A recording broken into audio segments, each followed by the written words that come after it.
and he copies the instructions, and then he begins to build a new little red wagon. Well, that's the way it does. That's the way it happens in biology. When a cell reproduces, the DNA instructions are first copied, and then that copy builds a new cell. And, well, mistakes in that copying might, that would be like a mutation. That if you followed the instructions and there was a mistake in the instructions, a misspelling or something, well, that's like a mutation.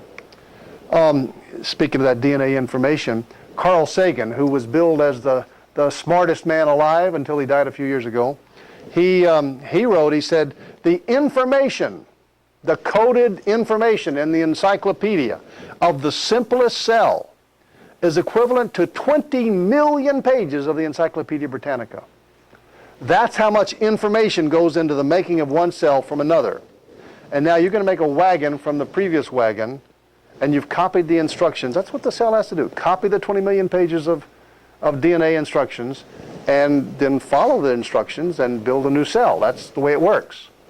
Well, Carl Sagan says that the 20 million pages of the Encyclopedia Britannica wrote itself. I think not. I think useful information only comes from an intelligent author.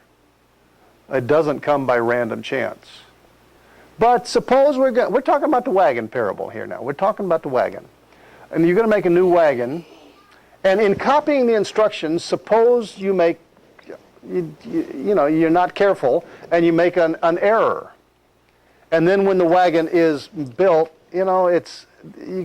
you followed it carefully, and there's a little bit of difference, but it doesn't matter too much. There's only a few places where it would matter a lot.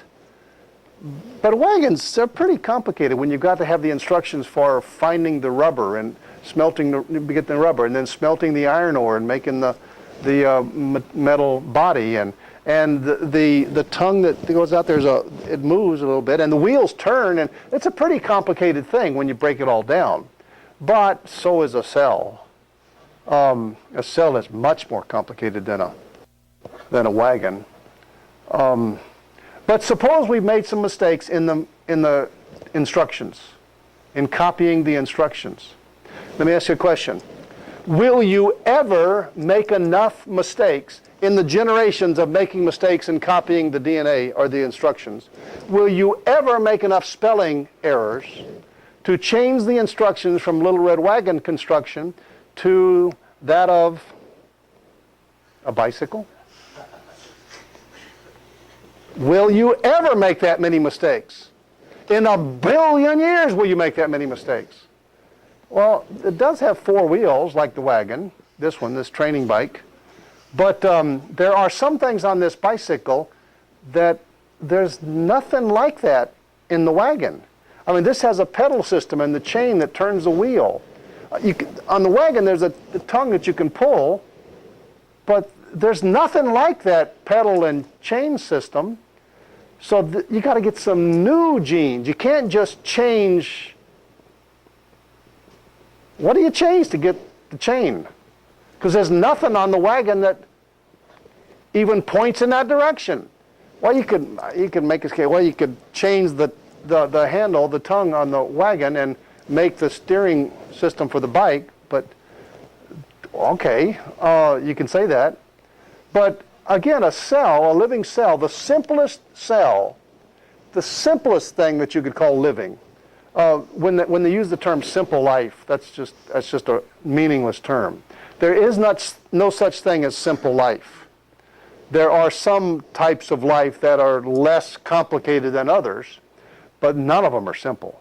None of them are simple. The most teensy-tiny single-cell simple cell is more analogous to a Buick.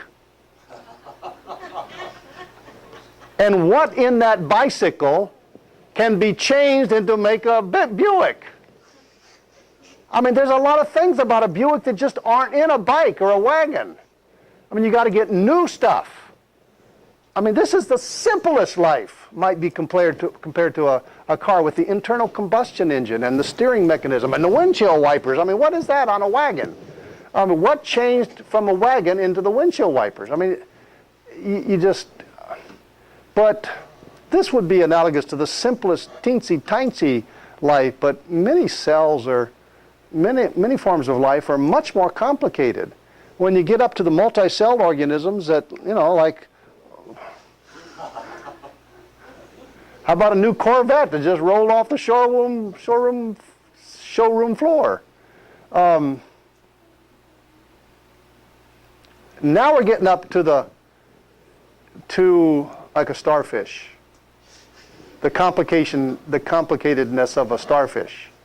When you start getting into mammals, for crying in the bucket, you're talking about Skylab.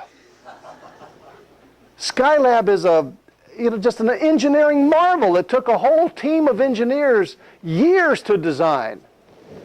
But the mammals are very complicated stuff.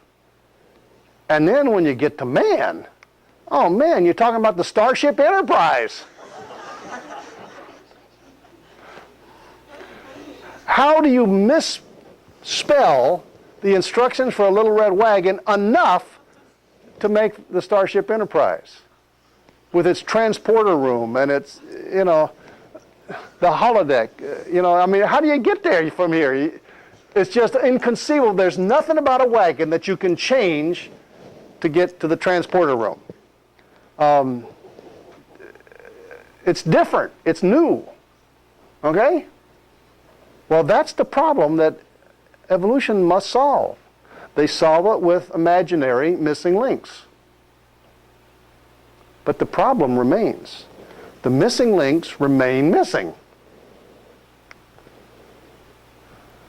Well, the big problem for evolution is how they deal with fossils. I mean, fossils are the remains of creatures, in this case mostly mammals in these fossils.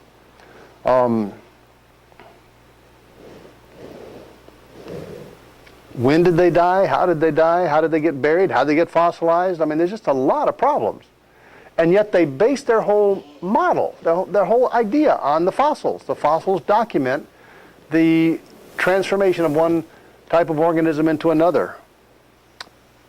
Well, the evolutionary interpretation of the fossils is that, they say that all things came from a common ancestor, but if one type of animal changed into another type of animal, there ought to be some transitional forms, some missing links. There ought to be there. Whether or not they got fossilized, that's another question, but they must have lived. To go from a fish to an amphibian, that's a big gap. That's a big gap.